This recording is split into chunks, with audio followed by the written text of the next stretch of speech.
Hoje nós estamos fazendo mais um elo da corrente nesta campanha da vitória. É um culto em que nós adoramos a Deus, louvamos a Deus e viemos à casa dele para ouvir a palavra. Glória. O tema dessa campanha: águas que curam, o fluir que transforma as vidas. Ezequiel 47. Ezequiel 47 fala justamente sobre essas águas que curam, que transformam, que inundam, que invadem a alma, que deixa um fluir, uma leveza. Essa água flui do trono de Deus. Essa água, ela flui da glória celestial. Eu quero compartilhar uma palavra com os irmãos, que é dentro deste tema de receber o fluir de Deus sobre as nossas vidas. A água que cura, a água que sara, a água que transforma, a água que alimenta e que sacia a sede. E nós vamos meditar nesta palavra para 3 lições tirarmos desse texto. Prometo aos irmãos que vamos ser rápidos, depois faremos uma oração e despedimos os irmãos da paz do Senhor. Mas eu quero compartilhar uma palavra que está entre a missão da igreja, a missão dos apóstolos e a nossa missão. Não só de receber este fluir, porque receber estas águas sobre as nossas vidas é muito bacana. Quando nós chegamos como Naamã doente no rio, mergulhamos e saímos curados. Há um propósito para todas as coisas. E nós vamos meditar nesta palavra. Abra a sua Bíblia, você que trouxe a sua Bíblia. Abra em Lucas, capítulo 9, a partir do versículo 1. Quero ler apenas 6 versículos e vamos meditar nesta palavra para que possamos entender o fluir desta água, deste rio, este manancial que vem do trono sobre as nossas vidas. Diz a palavra de Deus, Lucas capítulo 9, a partir do versículo 1, diz: E, convocando os seus 12 discípulos, deu-lhes virtude e poder sobre todos os demônios e para curarem enfermidades. E enviou-os a pregar o reino de Deus e a curar os enfermos. E disse-lhes: nada levei convosco para o caminho, nem bordões, nem alforje, nem pão, nem dinheiro, nem tenhais 2 vestes. E em qualquer casa em que entrardes, ficai ali, e de lá saireis. E se em qualquer cidade vos não receberem, saindo vós dali, sacudi o pó dos vossos pés em testemunho contra eles. E, saindo eles, percorreram todas as aldeias, anunciando o Evangelho e fazendo cura por toda a parte. Glória a Deus. Esta é uma palavra fiel e verdadeira de que o próprio Senhor Jesus convocou os seus discípulos e deu-lhes virtude e poder dele, do Senhor. Aleluia. Saiu dele virtude e poder sobre os seus 12 discípulos. Glória. Para começarem o caminho do Evangelho. Era chegado o momento. Jesus passou 3 anos e meio ensinando a palavra, dizendo: olha, vocês precisam conhecer o reino, vocês precisam ter os nomes inscritos no livro da vida, vocês precisam conhecer a palavra a lei, os salmos. Vocês precisam conhecer o Espírito de Deus. E aí estavam lá reunidos. É chegado o dia.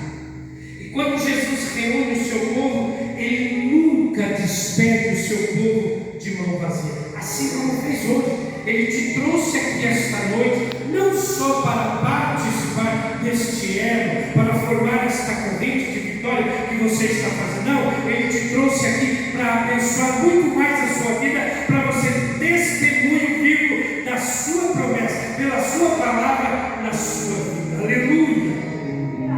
Primeira lição que eu aprendo deste texto, que Jesus reúne a sua igreja e começa a ensinar o seu povo, e começa a dar virtude e poder, não só para curar enfermidades, mas para expulsar demônios, porque tem doença que não é patológica, que não é física, é doença espiritual, é demônios que vêm atormentar a alma da pessoa, a vida da pessoa, e deixa a pessoa fora de si, não cumpre a promessa, não cumpre a palavra, não cumpre as leis de Deus, e começa a viver uma vida atormentada.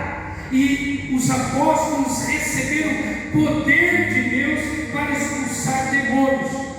Aí eu pergunto para a igreja: e no Antigo Testamento, como se expulsavam os demônios antes de Jesus? Como se expulsavam os demônios? Como tiravam aqueles espíritos imundos da vida das pessoas? Agora nós temos Jesus. Recebida essa ordem, porque Jesus disse: vocês vão expulsar os demônios, vão curar os enfermos. E hoje tem pessoas fazendo isso.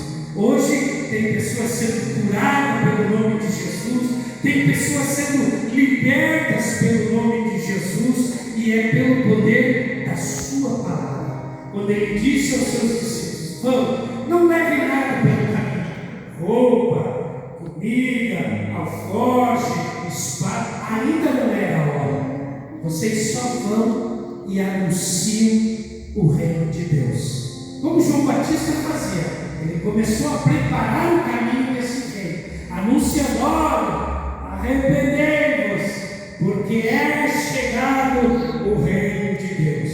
E muitos se arrependeram, muitos viviam arrependidos, mas ainda não conheciam o reino de Deus. E aí Jesus comissiona seus 12 apóstolos: e agora vocês vão e anunciem a palavra de Deus. Primeira lição que eu aprendo esta noite: nós precisamos nos colocar na posição de recebedor desta promessa, desta palavra, desta virtude, deste poder, desse mesmo rio que flui, que sai do trono de Deus, que emana sobre as nossas vidas. Nós precisamos nos colocar. Veja que se Ezequiel não entra na água, ele não se molhava, ele não sentia a glória de Deus. Então há necessidade primeira de estarmos na posição de recebedor. Em Atos dos Apóstolos, nós vemos agora no capítulo 2, no versículo 1, Atos 1:8, o próprio Senhor nos diz: mas recebereis virtude do Espírito que há de vir sobre vós. Glória a Deus. Essa virtude e esse poder já estava sendo prometido pelo Senhor para a sua igreja. E nós somos igreja. Nós temos que nos colocar nesta posição. Eu quero, Senhor, receber esta virtude e este poder para orar e ver vidas sendo curadas. Glória a Deus. Para orar e ver vidas sendo transformadas. Aleluia. Eu preciso receber esse poder. Eu não posso ser apenas um assistente. Eu tenho que ser um participante. Para mim ser um participante, eu tenho que me colocar na posição de recebedor. Então, a primeira lição que eu aprendo desse texto, quando reúne Jesus a sua igreja para lhes dar virtude e poder, é que nós precisamos nos colocar na posição de receber. Se eu não me coloco nesta posição, A palavra de Deus sai, vem, volta. É como a salvação, que você salva alguém lá no mundo e você diz: a paz do Senhor. Eu já cumprimentei pessoas que me diziam: obrigado. Não sabia o que responder. Eu disse: pai do Senhor. Aí a pessoa: obrigado. Essa paz volta. Se você cumprimenta alguém lá fora com a paz do Senhor e essa pessoa não te dá paz porque não tem, a paz do Senhor permanece com você. Aleluia. Assim é a virtude do poder de Deus.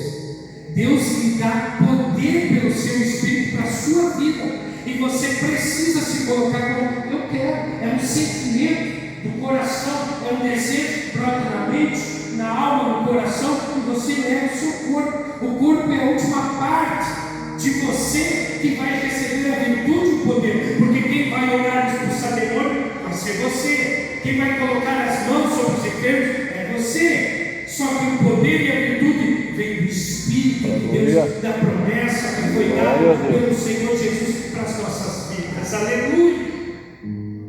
Segunda lição desse texto que nós aprendemos: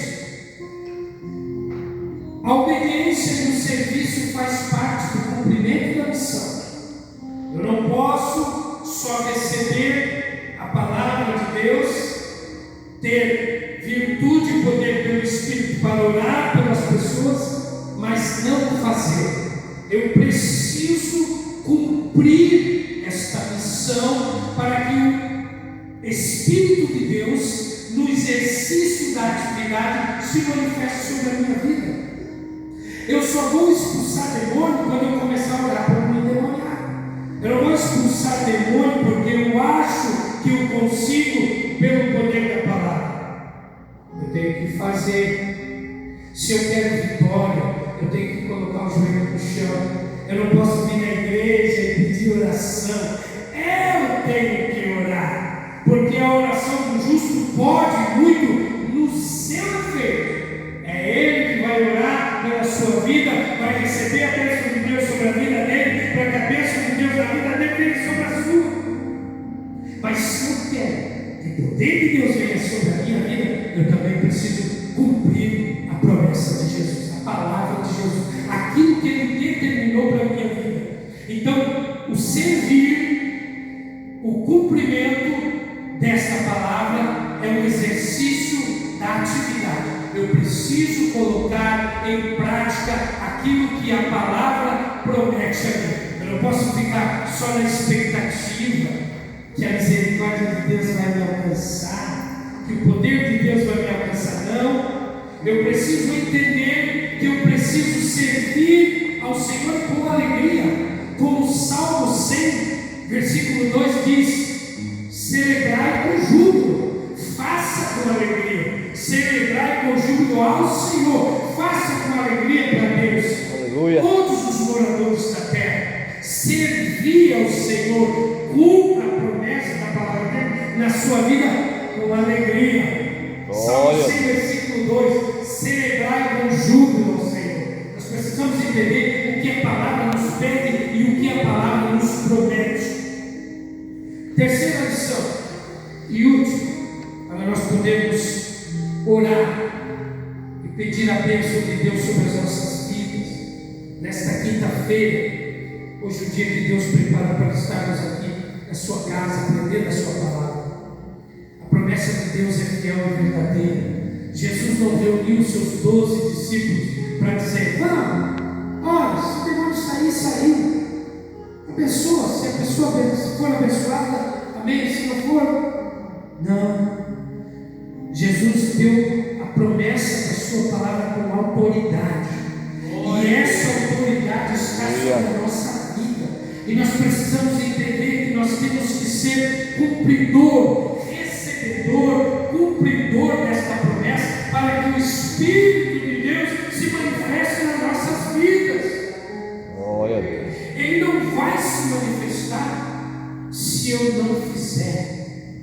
Se eu ficar quietinho, esperando: não, isso não é para mim, cantar não é para mim, louvar não é para mim, ler a palavra não é para mim, não, orar pelo pedido, não, eu participar, não, eu preciso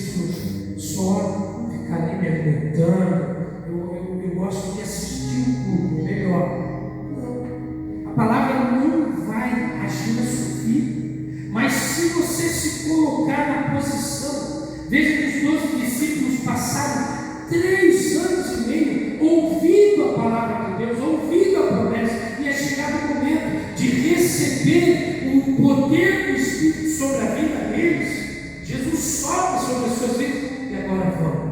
Deus quer fazer isso conosco. Ele não quer só te dar vitória de hoje, de uma campanha. Ele quer te dar a vitória eterna. Eternamente você está com o Espírito de Deus revestido de poder para fazer a sua obra, para anunciar a sua palavra, orar pelos enfermos, orar pelos doentes, expulsar o demônio e ser vencedor nesta vida. Aleluia. Glória a Deus.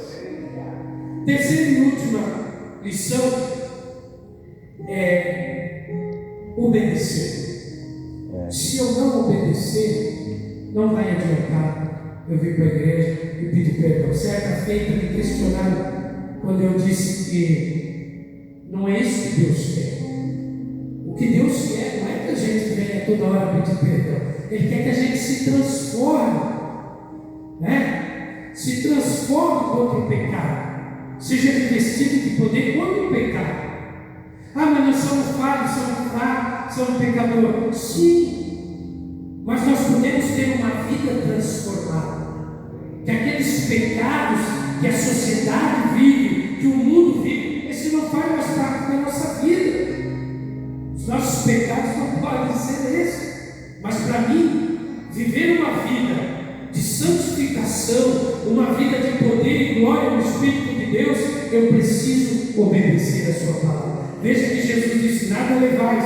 Não adiantava estar levando ali amuleto, cordão, bordão. Não adiantava imagem, livro, escondido. Os expulsadores não saíram, mostra que cruz. Não, Jesus não leveis nada. E vai lá e anuncia a palavra. Se eles não aceitarem, sai, sacode o pó e diz: agora é com ele. Quando a gente vai e prega a palavra para alguém, você leva um folheto e diz: Jesus te ama, Ele quer te salvar, Ele quer escrever o teu nome no livro da vida, quer te dar vida eterna com Ele. Você quer? Você aceita? Não, esse negócio de igreja é bonita. Amém. Deus te abençoe. Nossa, aquela alma, aquele sangue, você está ali, você fez a sua parte, porque você recebeu virtude e poder de Deus para anunciar o Evangelho. Que esta palavra, meus irmãos, possa entrar no coração dos irmãos. Aleluia. Como uma palavra fiel e verdadeira da missão, não só dos 12 naquele momento, mas como missão da igreja, como missão dos cristãos, como missão dos crentes de hoje. Anunciar o Evangelho, pregar a palavra de Deus, mas também viver o Evangelho em comunhão com a igreja, com oração, com jejum, com leitura da palavra, para que o Espírito de Deus nos use e nos leve fazendo a vontade do Senhor. Amém, queridos?